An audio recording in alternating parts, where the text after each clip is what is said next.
ومن يتوكل على الله فهو حسبه، يعني كافي. حسبه يعني كافي. فإذا أخلصت التوكل على الله فإنه يكفيك أمورك.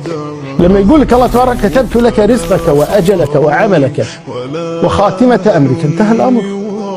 توكل على الله ولا تهتم، اعتمد على الله، ثق بالله. جعل بطانة لو أنكم تتوكلون على الله حق توكله لرزقكم كما ترزق الطير. ما ظنك إذا كان الله حسبك وكافيك ورازقك وناصرك ومؤيدك وحافظك ومعليك ورافع شأنك، وهو الذي كافيك جل وعلا. فمن ذا الذي يستطيع ما كان نصره من السماء وحفظه من العلو؟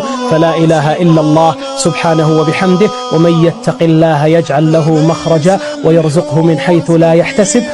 جبت لمن مكر به كيف لا يفزع إلى قول الله سبحانه